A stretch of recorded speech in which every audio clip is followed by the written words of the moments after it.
নরম তুলতুলে চালের রুটি বানানোর সহজ রেসিপি এবং কিভাবে রাখলে রুটিগুলো তুলোর মতো নরম থাকবে সেই টিপস সহ চালের গুঁড়া ও পানির সঠিক পরিমাপ সহ আপনাদের কাছে হাজির হয়েছি। আসসালামু আলাইকুম প্রিয় দর্শক।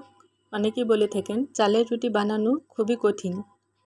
আমার এই রেসিপিটি আজকে তাদের জন্যে যারা চালের গুঁড়ার রুটি একদমই বানাতে পারেন না। তারা মনোযোগ সহকারে ভিডিওটি না টেনে পুরোটা দেখে নিন, তাহলে খুব সহজেই তুলোর মতো নরম তুলতুলে চালের গুঁড়ার রুটি সহজেই বানাতে পারবেন। এরকম এক বাটি গরুর মাংসের সাথে এই চালের গুঁড়ার রুটি খেতে কিন্তু অসাধারণ লাগে। তাহলে চলুন দেখে নিই রুটি বানানোর সঠিক নিয়ম। এই চালের গুঁড়ার রুটি তৈরির জন্য প্রথমে চুলে একটা হাঁড়ি বসিয়ে 2 কাপ পানি দিয়ে দিব। তারপর স্বাদ অনুযায়ী লবণ আর 1 টেবিল চামচ পরিমাণ সয়াবিন তেল দিয়ে দিই। তারপর একটি ঢাকনা দিয়ে ঢেকে পানিটা ভালো করে বলক তুলে ফুটিয়ে নিব। আর চালের গুঁড়ার রুটি বানানোর ক্ষেত্রে পানিটা ভালো করে ফুটিয়ে নেওয়া কিন্তু খুবই গুরুত্বপূর্ণ। আর এখানে আমরা 1 টেবিল চামচ পরিমাণ সয়াবিন তেল দিয়েছি। পানিটা ভালো করে ফুটিয়ে নিতে আমার 4 থেকে 5 মিনিটের মতো সময় লেগেছে। পানি ফুটানোর সময় চুলার আঁচ অবশ্যই বাড়িয়ে রাখবেন।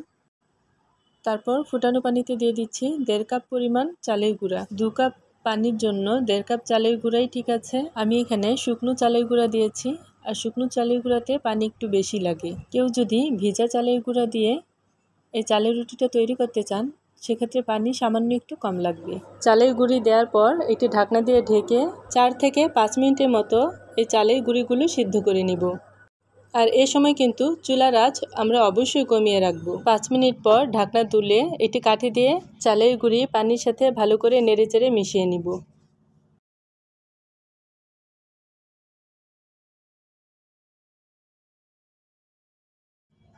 আপনারা দেখেই বুঝতে পারছেন আমার চালের গুঁড়ি কিন্তু খুব ভালো করে সিদ্ধ হয়েছে।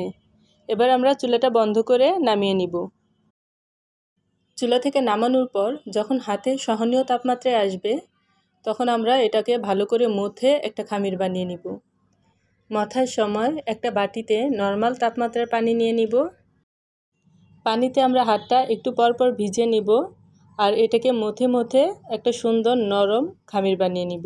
পানিতে হাতটা ভিজিয়ে চালের গুঁড়িটা মথে নিলে হাতের মধ্যে এই চালের গুঁড়িটা আর লেগে ধরবে না। আমরা একটু পরপর হাতটা পানিতে ভিজে নিব আর চালের গুঁড়িটা এভাবে মথে নিব। চালের গুঁড়ার রুটি তৈরির ক্ষেত্রে এই মথাটা কিন্তু একটা গুরুত্বপূর্ণ কাজ। এই মথা যত ভালো হবে আর নরম হবে, রুটিটাও কিন্তু তত নরম তুলতুলে আর সুন্দর হবে। আপনাদের দেখিয়ে দিচ্ছি, আমি পানিতে বারবার হাত ভিজিয়ে নেওয়ার কারণে আমার হাতে কিন্তু কোনো কিছু লেগে নেই। মানে এই চালের খামিরটা তৈরি করার সময় হাতে কিন্তু অনেক সময় লেগে যায়। আমার হাতটা কিন্তু একদমই ফ্রেশ রয়েছে, আমার হাতে কিন্তু একটুও খামির লেগে নেই। 8 থেকে 10 মিনিটের মতো ভালো করে মথে আমি এই খামিরটা তৈরি করে নিয়েছি। এবার রুটি তৈরির জন্য এই খামিরটা থেকে আমি অল্প অল্প করে নিয়ে অনেকগুলো ছোট ছোট ভাগ করে নিচ্ছি। আমি 1 মুঠো পরিমাণ করে নিলাম, আপনারা আপনাদের পছন্দের আকৃতি অনুযায়ী নিয়ে নেবেন। আর এগুলো কিন্তু অবশ্যই একটি ঢাকনা দিয়ে ঢেকে রাখতে হবে। যদি খোলা অবস্থায় রাখেন তাহলে বাতাসে এগুলো শক্ত হয়ে রুটি বেলার সময় ফেটে যাবে, আর রুটিগুলো মোটেও সুন্দর হবে না। চালের রুটি তৈরির ক্ষেত্রে এটি কিন্তু খুবই গুরুত্বপূর্ণ একটি স্টেপ। এখন খামিরের একটি ছোট অংশ নিয়ে আমি পিঁড়িতে আবারও খুব ভালো করে মথে নিলাম। এই মথাটা যত ভালো হবে, চালের রুটিগুলো ততই সুন্দর, নরম আর তুলতুলে হবে। এবার পিঁড়িতে একটু চালের গুঁড়া ছিটিয়ে আমি রুটিটা বেলে নিচ্ছি। এই চালের গুঁড়ার রুটি কিন্তু খুবই পাতলা করে বেলতে হয়। রুটিগুলো যত পাতলা হবে, এই রুটিগুলো কিন্তু ততই নরম তুলতুলে হবে। আর রুটিগুলো বেলার সময় যদি পিঁড়িতে আটকে আটকে আসে, তাহলে আরেকটু চালের গুঁড়ি ছিটিয়ে রুটিগুলো বেলে নিতে হবে। আমি প্রত্যেকটা রুটি খুব পাতলা করে বেলে নিয়েছি। রুটিগুলো বেলা হয়ে গেলে আমি একটি প্লেটে রাখছি। রুটিগুলো যত পাতলা করে বেলা যাবে, রুটিগুলো ততই নরম, তুলতুলে আর ফুলকো হবে। আর রুটিগুলো ঠান্ডা হওয়ার পরও অনেকক্ষণ পর্যন্ত নরম আর তুলতুলে থাকবে। আমি প্রত্যেকটা রুটি যতটুকু সম্ভব পাতলা করে বেলে নিয়েছি।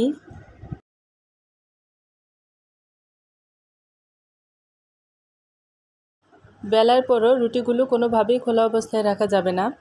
যদি রুটিগুলো খোলা অবস্থায় রাখা হয়, তাহলে বাতাসে পেটে গিয়ে রুটিগুলো শক্ত হয়ে যাবে আর নরম তুলতুলে থাকবে না। এবার চুলায় একটি তাওয়া বসিয়ে আমি রুটিগুলো ভেজে নিব। এবার চুলার আঁচ মিডিয়াম টু হাইয়ে রেখে আমি সবগুলো রুটি ভেজে নিব। একই তাপমাত্রায় রুটিগুলো ভেজে নিলে সবগুলো রুটি একই রকম হবে। এভাবে 2-3 বার উল্টিয়ে পাল্টিয়ে আমি সবগুলো রুটি ভেজে নিব। এই রুটিগুলো কিন্তু খুব বেশি ভাজার দরকার নেই, হালকা একটু কালার আসলেই আমরা নামিয়ে নিব। 2-1টা রুটি ভাজার পর আপনারা দেখবেন রুটির গা থেকে চালের গুঁড়া তাওয়ার মধ্যে লেগে সেগুলো একটু পোড়া পোড়া হয়ে যাবে। তখন একটি ন্যাকড়া দিয়ে তাওয়াটা ভালো করে মুছে পরিষ্কার করে দিবেন, তাহলে অন্য রুটিগুলো আর পোড়া পোড়া হবে না, সবগুলো রুটি সাদা ধবধবে হবে। আপনারা দেখতেই পাচ্ছেন তাওয়াটা পরিষ্কার করে দেওয়ার কারণে আমার এই রুটিটাও কিন্তু সাদা ধবধবে রয়েছে। যদি পরিষ্কার করে না দিতাম তাহলে রুটিটা কিন্তু একটু পোড়া পোড়া হয়ে যেত।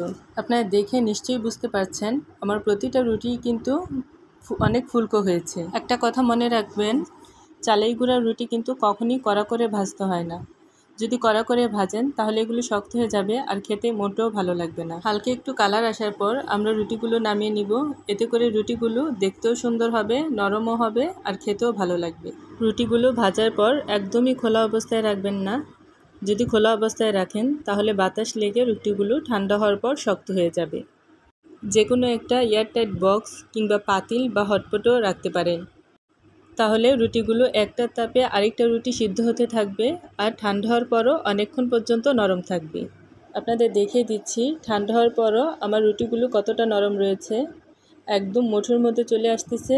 আবার দেখেন রুটিটা ভেঙে যাচ্ছে না, একদমই আস্ত রয়েছে। আমার হাতের কাছে হটপট ছিল তাই রুটিগুলো ভাজার সাথে সাথে আমি হটপটে রেখে দিয়েছি।